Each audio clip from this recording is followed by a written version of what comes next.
Hi everyone, welcome back to Chem Story. Today, we're starting a brand new topic, how to name alkynes and enynes. If you're already comfortable with naming alkanes and alkenes, you're in a good spot. Alkynes follow a lot of the same rules, but there are a few extra things to watch out for, and we'll go through those one step at a time. So let's break it down together and get confident with naming alkynes and enynes.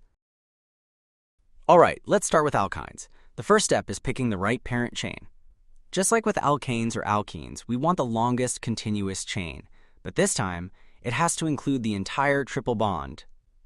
That means both carbons involved in the triple bond need to be part of that chain. Now, if there's a tie, let's say two chains are the same length, go with the one that has more substituents, like branches or other groups. And once you've picked the parent chain, just change the ending from ANE to YNE to show that there's a triple bond in the molecule. Now let's move on to step 2, numbering the carbon chain. This step really matters because it decides where the triple bond shows up in the name. You always want to number the chain so that the triple bond gets the lowest possible number. So if it could be at carbon 2 or carbon 3, we go with carbon 2. But what if it's the same number no matter which direction you count from, like carbon 2 either way? In that case, look at the substituents. Pick the direction that gives those substituents the lowest possible numbers.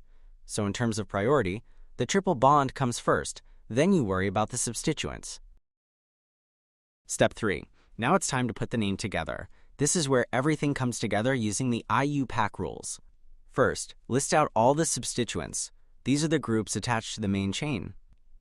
Things like methyl, ethyl, bromo, or iodo. Anything that's not part of the parent chain.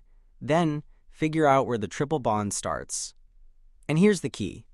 We always use the lower numbered carbon of the 2 in the triple bond. So if it's between carbons 3 and 4, we just call it 3-wine, not 4-wine. That number goes right before the IN ending to show exactly where the triple bond begins.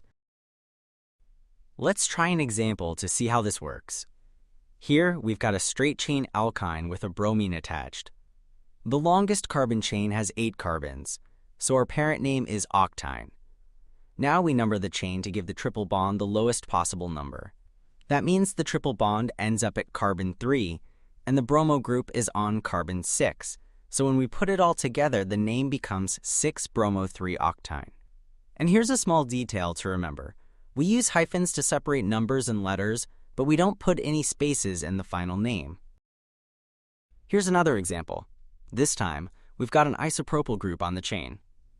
The longest chain has 10 carbons, so the parent name is decyne. The triple bond starts at carbon 5, and the isopropyl group is sitting on carbon 4, so the full name is 4-isopropyl-5-decyne. Just like before, we list the substituent first with its position, then follow with the parent name, showing where the triple bond begins. And that's the naming pattern we'll keep using from here on out. Now let's talk about alkynes and ring structures, like this one. We've got a 9-membered ring, so the parent name is cyclo-no-9. In cyclic alkynes, the triple bond is always given position 1 by default, so you don't have to think about where to start numbering. From there, we number around the ring in the direction that gives any substituents the lowest possible number. In this case, there's a chlorine on carbon 3. So the full name becomes 3-chloro-1-cyclo-no-9. Pretty straightforward. Just remember, the triple bond always gets priority when numbering the ring. Next up, what if there's more than one triple bond? In that case, we're dealing with compounds called polyine. We use prefixes like diine, triine, and so on to show how many triple bonds the molecule has. But here's the important part. We don't just say diine or triine and stop there. We also have to number each of those triple bonds. So just like before, we number the chain to give the lowest possible set of numbers. But this time, we're doing it for multiple triple bonds, not just one. Let's walk through a couple of examples. In the first one, we've got a 6-carbon chain with 2 triple bonds, one starting at carbon 1 and the other at carbon 3. So the name is 1,3-hexadiene. Or, if you want to use the more formal IUPAC style, you can say hexa-1,3-diene. Now in the second example, we've added a bromo group at carbon 1. The triple bonds are now starting at carbons 2 and 4. So this one becomes 1-bromo-2,4-hexadiene, or in full IUPAC form, 1-bromo-hexa-2,4-diene. And here's what to remember. We're always giving the triple bonds the lowest possible numbers and putting the substituent position right at the beginning of the name. Now let's move on to a special type of compound called enynes. So what's an enyn exactly? It's a molecule that has both a double bond and a triple bond in the same carbon chain. The name comes from putting together Ene for the double bond and Yne for the triple bond, so we call it an enyn. These structures might look a little more complicated at first, but the naming still follows a clear pattern. We just have to be a bit more careful with how we set the priorities. Alright, here's how we go about naming enynes. Step 1. Find the longest carbon chain that includes both the double bond and the triple bond. You can't leave either one out. Both bonds need to be part of the parent chain. Step 2. Number the chain.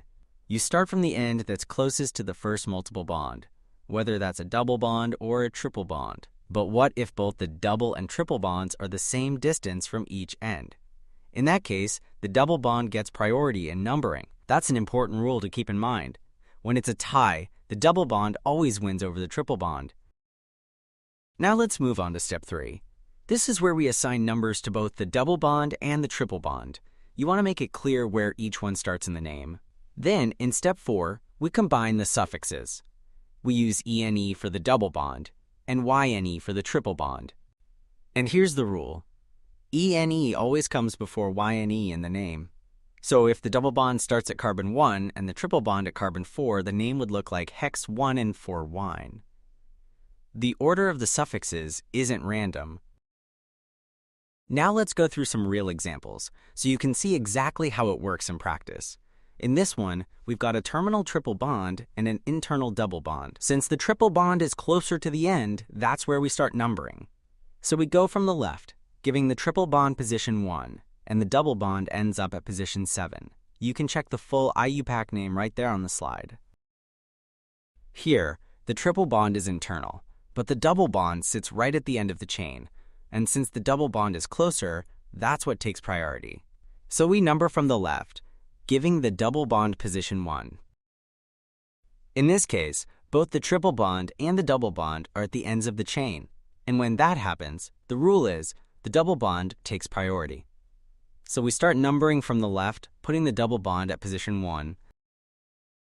In this one, both the double bond and the triple bond are internal. But if you take a closer look, the double bond is just 2 carbons in from the right, while the triple bond is 3 carbons in from the left. Since the double bond is closer to the end, it takes priority, so we number from the right, giving the double bond position 2. In this one, both the triple bond and the double bond are internal, but if we compare how close they are to each end, the triple bond is just 2 carbons in from the left, while the double bond is 3 carbons in from the right. Since the triple bond is closer to the end of the chain, it takes priority. So we start numbering from the left, giving the triple bond position 2. And that wraps up our lesson on naming alkynes and enynes. We've seen how to pick the parent chain, number the carbons, assign locants, and put the suffixes together, all based on IUPAC rules. We also looked through a bunch of examples, starting with simple alkynes, then polyenes, and finally enynes that include both double and triple bonds. Thanks so much for watching, and as always, I'll see you in the next Chem Story video.